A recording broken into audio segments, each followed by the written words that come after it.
Hello दोस्तों, नमस्कार। अड्डा 24/7 में आपका स्वागत है। आज हम लोग पढ़ेंगे अपने दैनिक जीवन में उपयोग होने वाली चीज़ जो है दर्पण। जैसे गाड़ियों में लगा होता है, मोटरसाइकिल में लगा होता है। हम लोग अपना चेहरा देखने के लिए रोज़ सुबह उसका उपयोग करते हैं, तो उसी के बारे में आज हम लोग जानते हैं। तो दर्पण क्या होता है? किसी कांच के प्लेट को एक और कलई कर दिया जाए। कलई का मतलब होता है उसके एक तरफ पेंट कर दिया जाए। पेंट कर दिया जाता है तो प्रवर्तक बन जाता है। इसे वो क्या कहते हैं? दर्पण कहते हैं। दर्पण दो प्रकार के होते हैं। एक होता है समतल दर्पण। दर्पण दो प्रकार के होते हैं। पहला होता है क्या? समतल दर्पण। समतल दर्पण। और दूसरा होता है गोलीय दर्पण। कौन सा दर्पण? गोलीय दर्पण। तो आज हम लोग जानेंगे गोलीय दर्पण के बारे में। किस दर्पण के बारे में? गोलीय दर्पण के बारे में। तो गोलीय दर्पण क्या होता है? गोलीय दर्पण कांच के खोखले गोले का भाग होता है। क्या होता है? कांच के खोखले गोले का भाग। जैसे मान लो पूरा अगर ये ऐसे रहता तो ये गोला है और इसे काट दिया गया है बीच से और इसे एक तरफ से कलई कर दिया गया है, तो ये क्या बन गया? गोलीय दर्पण बन गया। इसके बाद हम जानेंगे गोलीय दर्पण कितने प्रकार के होते हैं। तो गोलीय दर्पण दो प्रकार के होते हैं।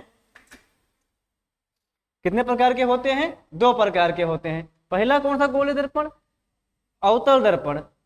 दूसरा उत्तल दर्पण। तो हम देखेंगे अवतल दर्पण क्या होता है और उत्तल दर्पण क्या होता है।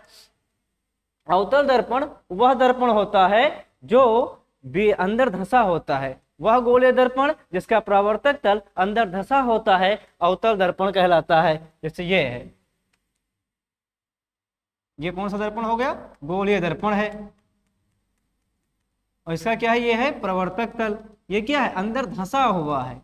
क्या है? अंदर दबा हुआ है। तो ये कौन सा दर्पण होगा? अवतल दर्पण होगा। कौन सा? अवतल दर्पण होगा। ये अवतल दर्पण वह गोलीय दर्पण जिसका प्रवर्तक तल अंदर क्या हो? धंसा हो, तो क्या कहलाता है?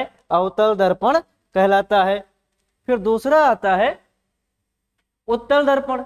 वह गोलीय दर्पण जिसका परावर्तक तल उभरा होता है। क्या कहलाता है? उत्तल दर्पण कहलाता है। ऊ से उभरा, ऊ से उत्तल। तो समझ में आ रहा है? वह गोलीय दर्पण जिसका परावर्तक तल उभरा हुआ होता है क्या कहलाता है? उत्तल दर्पण कहलाता है। जैसे ये इस तरह बनाएंगे और इधर से प्रकाश डाल देंगे तो क्या हो जाएगा? ये उत्तल दर्पण हो जाएगा। अब मन में एक विचार आया होगा कि ये कैसे? प्रकाश को इधर से भी डालते तो क्या होता? मान लो ऐसे दर्पण बनाते हैं हम।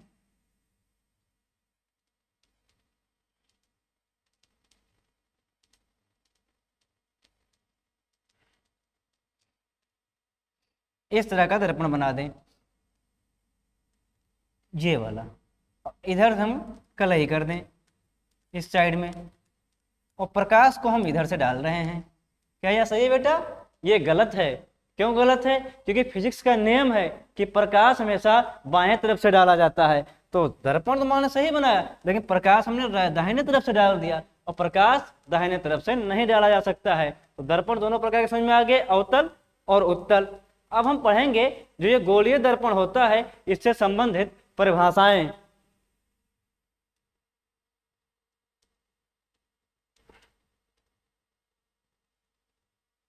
तो इसमें पहला है गोलीय दर्पण का ध्रुव कैसे कहते हैं? ध्रुव, गोलीय दर्पण का ध्रुव। मान लो ये गोलीय दर्पण है, ये क्या है? ये गोलीय दर्पण। गोलीय दर्पण के परावर्तक तल के, ये क्या हुआ? इसका परावर्तक तल। ये मान लो हम यम1 और इसे हम मानते हैं यम2। इन दोनों के बीचों बीच के मध्य बिंदु को क्या कहते हैं? दर्पण का ध्रुव कहते हैं। इसे P से प्रदर्शित करते हैं। गोलीय दर्पण के प्रवर्तक पृष्ठ के मध्य बिंदु को दर्पण का ध्रुव कहते हैं। इसे P से प्रदर्शित करते हैं।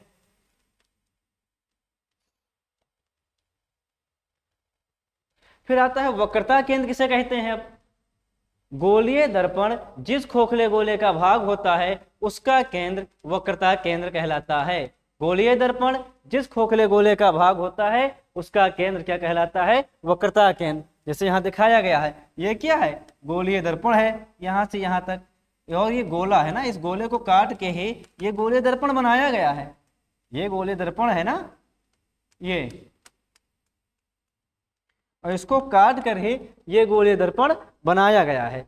तो जिसका एक गोलीय दर्पण जिस खोखले गोले का भाग होता है उसका केंद्र क्या कहलाता है? वक्रता केंद्र कहलाता है। इसे सी से प्रदर्शित करते हैं। तो ये गोलीय दर्पण है, इसका केंद्र यहां होगा, यही क्या होगा? वक्रता केंद्र होगा। इसके बाद आता है वक्रता त्रिज्या किसे कहते हैं? तो गोलीय दर्पण जिस खोखले गोले का भाग होता है उसका केंद्र वक्रता केंद्र कहलाता है। ये गोलीय दर्पण है, यहां से यहां तक, ये क्या है? गोलीय दर्पण है, और इस गोले का केंद्र क्या कहलाता है? वक्रता केंद्र। और इसकी त्रिज्या क्या कहलाती है? वक्रता त्रिज्या। केंद्र से गोले के परिधि जो होता है, इसे कोई भी डंडी से पार दी जाए, ये क्या कहलाएगी? त्रिज्या। अगर इधर पार देंगे ये भी त्रिज्या कहलाएगी, इधर पारेंगे ये भी त्रिज्या कहलाएगी। तो गोलीय दर्पण जिस खोखले गोले का भाग होता है उसकी त्रिज्या क्या कहलाती है? वक्रता त्रिज्या कहलाती है। इसे सी से प्रदर्शित करते हैं। फिर आता है मुख्य अक्ष, कि मुख्य अक्ष क्या होता है? तो गोलीय दर्पण, ये क्या हो गया देखते हैं पहले। ये हो गया दर्पण का ध्रुव, ये क्या हो गया? केंद्र। अब पूछ रहा है मुख्य अक्ष किसे कहते हैं? दर्पण के ध्रुव तथा वक्रता केंद्र को मिलाने वाली रेखा मुख्य अक्ष कहलाती है। दर्पण के ध्रुव तथा वक्रता केंद्र को मिलाने वाली रेखा क्या कहलाती है? मुख्य अक्ष कहलाती है। तो ये क्या है? दर्पण का ध्रुव है P, ये क्या है? वक्रता केंद्र C, इसको मिलाने वाली रेखा क्या कहलाएगी? मुख्य अक्ष कहलाएगी। क्या कहलाएगी? मुख्य अक्ष। तो दर्पण के ध्रुव तथा वक्रता केंद्र को मिलाने वाली रेखा मुख्य अक्ष कहलाती है। इसके बाद में क्या है? मुख्य फोकस पढ़ेंगे। क्या पढ़ेंगे? मुख्य फोकस। मुख्य फोकस, मुख्य फोकस क्या है? मुख्य अक्ष के समांतर, ये क्या है? मुख्य अक्ष। मुख्य अक्ष के समांतर, ये क्या हो गया? मुख्य अक्ष के समांतर हो गया। मुख्य अक्ष के समांतर चलने वाली प्रकाश की किरण दर्पण से टकराकर, ये दर्पण है, इसे टकराकर परावर्तन के पश्चात जिस बिंदु से होकर जाती है उसे कहते हैं मुख्य अक्ष। ये यहां से टकराकर ऐसे आई तो इसे क्या कहेंगे? मुख्य फोकस कहते हैं। क्या कहते हैं? मुख्य फोकस कहते हैं। इसे कैपिटल एफ से लिखते हैं। किससे लिखते हैं? कैपिटल एफ से लिखते हैं। यहां पे क्या हो जाएगा? मुख्य फोकस हो जाएगा।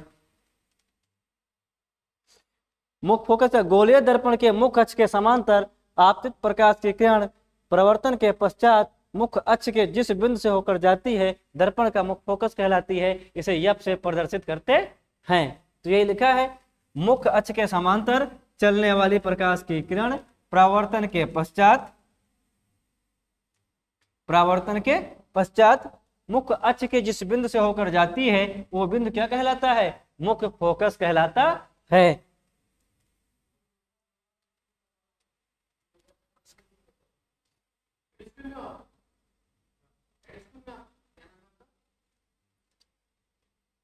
एक सेकंड, रिकॉर्डिंग चल रही थी।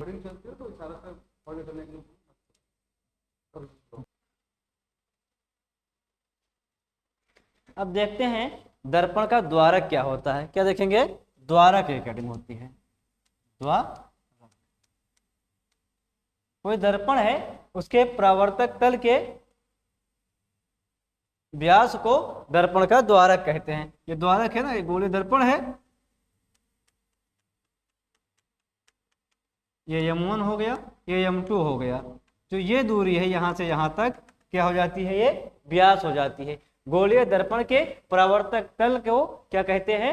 व्यास द्वारक कहते हैं। गोलीय दर्पण के परावर्तक तल के व्यास को दर्पण का द्वारक कहते हैं। अब देखते हैं आता है प्रतिबिंब क्या है। प्रतिबिंब क्या है भाई?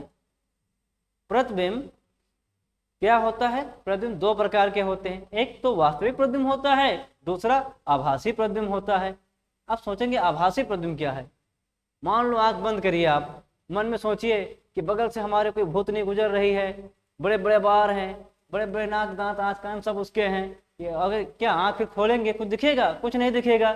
समझ में क्या आएगा? ये आएगा कि हाँ अनुभव किए थे, आभास किए थे। तो ऐसे प्रतिबिंब क्या कहते हैं? आभासी प्रतिबिंब कहते हैं। और वास्तविक प्रतिबिंब क्या होता है? जैसे आप हमें देख रहे हैं या हम आपको देख रहे हैं, ये सब क्या हो रहा है? आभासी प्रतिबिंब बन रहा है दिमाग में, इसे क्या कहते हैं? आभासी प्रतिबिंब। तो वास्तविक प्रतिबिंब को पर्दे पर लिया जा सकता है, आभासी प्रतिबिंब को पर्दे पर नहीं लिया जा सकता है। फिर है दर्पण द्वारा प्रतिबिंब बनने के नियम। दर्पण द्वारा प्रतिबिंब बनने के नियम। दर्पण द्वारा प्रतिबिंब बनने के मुख्य 3 नियम हैं। देखते हैं क्या करके। पहला नियम क्या है? यदि प्रकाश की किरण यदि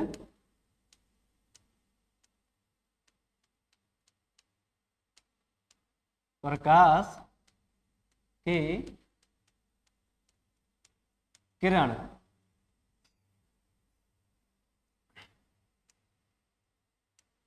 मुख्य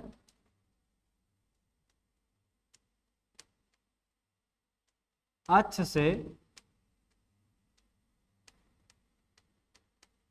होकर जाएगी तो